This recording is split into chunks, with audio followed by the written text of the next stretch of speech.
कभी सोचा है कि इतिहास की बड़ी बड़ी लड़ाइयां आखिर उन्हीं जगहों पर क्यों लड़ी गई? या कुछ साम्राज्य इतने ज्यादा क्यों फले फूले जबकि दूसरे ताश के पत्तों की तरह बिखर गए? आज हम उसी छिपी हुई ताकत को समझने जा रहे हैं जो इन सबके पीछे काम करती है, और वो है भारत का भूगोल। ये एक ऐसा सवाल है जो इतिहास को देखने का हमारा पूरा नजरिया ही बदल सकता है। हम हमेशा राजाओं, रानियों और उनकी लड़ाइयों पर ध्यान देते हैं, लेकिन क्या हो अगर हम गलत किरदारों को देख रहे हों? क्या हो अगर भारत की असली कहानी लिखने वाला हाथ अदृश्य था, जो यहाँ के पहाड़ों, नदियों और मैदानों में छिपा हुआ था? तो चलिए इस सफर में हम भारत के नक्शे को एक बिल्कुल नए नजरिए से देखते हैं, ये पता लगाने के लिए कि कैसे इसकी जमीन ने इसकी किस्मत को शिकल दी। हम हिमालय की बर्फीली ऊंचाइयों से शुरू करेंगे और इसके हलचल भरे समुद्री तटों तक जाएंगे और उन भौगोलिक शक्तियों को उजागर करेंगे जिन्होंने इसका इतिहास लिखा है। हमारी पड़ताल एक बहुत ही बुनियादी लेकिन गहरे विचार से शुरू होती है। वो ये कि किसी भी देश की कहानी को उसकी जमीन की कहानी से अलग करके देखा ही नहीं जा सकता। देखिए, इतिहास का मतलब सिर्फ तारीखें और लड़ाइयों की एक लिस्ट नहीं है। इसे एक शानदार नाटक की तरह देखिए, और भूगोल वो मंच है जिस पर यह पूरा नाटक खेला जाता है। और मजे की बात यह है कि ये मंच ही तय करता है कि किरदार कैसे होंगे, कहानी कैसे आगे बढ़ेगी और यहाँ तक कि नाटक का अंजाम क्या होगा। इसी सोच को जगत और जीव का संबंध कहा गया है। इसका मतलब बहुत सीधा सा है कि हमारा पर्यावरण यानी हमारी जमीन सिर्फ एक बैकग्राउंड नहीं है, बल्कि वो कहानी का एक एक्टिव किरदार है। मिसाल के तौर पर सोचिए, एक नदी सिर्फ बहता हुआ पानी नहीं है, वो एक व्यापार का रास्ता बन जाती है, एक सरहद तय करती है और एक जीवन रेखा भी है जो अपने किनारों पर बड़े बड़े शहरों को जन्म देती है। तो सीधे शब्दों में कहें तो भारत की कहानी को उसके भूगोल से अलग करना नामुमकिन है।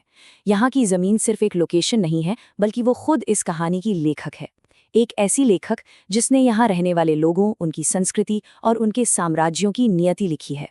तो चलिए अपनी यात्रा उत्तर से शुरू करते हैं, जहाँ भारत का विशाल प्रहरी खड़ा है, महान हिमालय। ये सिर्फ चट्टान और बर्फ का एक ढेर नहीं है, नहीं, ये एक ही समय में एक मजबूत किला है, मौसम बनाने वाली मशीन है और जीवन का स्रोत भी है।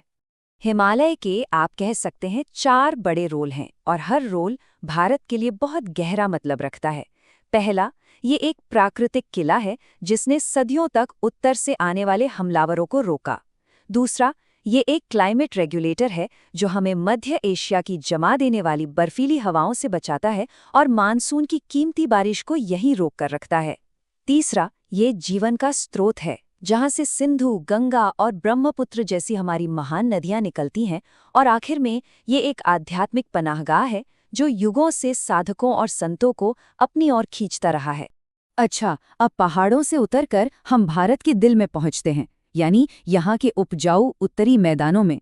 ये वो जमीन है जहाँ भारत के सबसे बड़े और सबसे ताकतवर साम्राज्यों ने जन्म लिया और तरक्की की।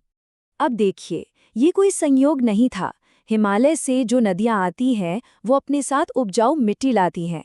इस मिट्टी ने यहाँ खेती में ऐसी क्रांति ला दी कि अनाज ज़रूरत से कई ज़्यादा पैदा होने लगा। और जहाँ खाने की बहुतायत होती है वहीं बड़े बड़े शहर बसते हैं, दौलत बढ़ती है और आखिरकार वहीं बड़े बड़े साम्राज्य खड़े होते हैं। तो इस इलाके की विरासत को हम 3 तरह से देख सकते हैं। एक तो इसकी बेजोड़ उपजाऊ जमीन जो मौर्य साम्राज्य से लेकर मुगलों तक सभी महान साम्राज्यों की नींव बनी। 2, ये विचारों का एक चौराहा बन गया जिसने बौद्ध और जैन धर्म जैसे महान धर्मों को जन्म दिया। और 3, इसकी रणनीतिक लोकेशन ने इसे पाटलिपुत्र और दिल्ली जैसे सत्ता के सबसे बड़े केंद्रों का घर बना दिया। अब हम उन इलाकों का रुख करते हैं जहां भूगोल ने बिल्कुल अलग ही किस्से लिखे हैं, कहीं बाधाओं के तो कहीं खुले दरवाजों के। चलिए मध्य और दक्षिण भारत के रेगिस्तान, पठार और तटों को खंगालते हैं। यहाँ आकर कहानी में एक बड़ा ट्विस्ट आता है। एक तरफ है पश्चिम में थार का रेगिस्तान जो एक बहुत बड़ी रुकावट बना। इस मुश्किल इलाके ने आज़ाद और लड़ाकू कबीलों को जन्म दिया। वहीं दूसरी तरफ पूरब और दक्षिण में भारत की लंबी समुद्री तटरेखा ने ठीक इसका उल्टा काम किया। इसने तो भारत के दरवाजे पूरी दुनिया के लिए खोल दिए और ये समुद्री व्यापार और संस्कृति के लेन देन का एक बहुत बड़ा जरिया बन गई। और यही तटीय भूगोल था जिसने आखिरकार भारत के इतिहास का रुख हमेशा के लिए मोड़ दिया, यूरोपीय ताकतें खासकर मसालों की दौलत से खिंची चली आईं और वे जमीन से नहीं बल्कि समुद्र के रास्ते पहुंची। उन्होंने इन तटों पर अपनी व्यापारिक चौकियां बनाईं और यही चौकियां बाद में पूरे उपमहाद्वीप पर कब्जे का लॉन्च पैड बन गई। अब उस एक शक्ति की बात करते हैं जो उत्तर से दक्षिण और पूर्व से पश्चिम पूरे उपमहाद्वीप को एक ही धागे में पिरोती है, और वो है मानसून। भारत की किस्मत के लिए मॉनसून से ज्यादा जरूरी शायद ही कुछ हो। ये एक सालाना जुआ है जिस पर सब कुछ दांव पर लगा होता है। एक अच्छा मॉनसून जीवन लेकर आता है, खेतों में फसलें लहलहाती हैं और खुशहाली आती है। और एक नाकाम मॉनसून अपने साथ तबाही, अकाल और मुसीबतें लाता है। हजारों सालों से इसी एक लय ने भारत की जिंदगी के हर पहलू को तय किया है। तो अब पूरी तस्वीर साफ हो रही है ना? भारत की कहानी कोई एक सीधी लकीर नहीं, बल्कि एक बहुत ही पेचीदा चादर है जिसे अलग अलग भौगोलिक धागों से बुना गया है। मैदानों ने साम्राज्यों का धागा बुना, पहाड़ों ने सुरक्षा का, रेगिस्तान ने एक तरह के विरोध का और तटों ने दुनिया से जुड़ाव का। और इन सभी को एक साथ जोड़ने वाला जो सुनहरा धागा रहा है वो है सालाना मानसून। और ये भौगोलिक विविधता सिर्फ इतिहास की बात नहीं है, ये आज भी हमारी जिंदगी का हिस्सा है। भारत की जो जबरदस्त सांस्कृतिक विविधता है वो सीधे तौर पे इसकी जमीन की विविधता से ही तो जुड़ी है।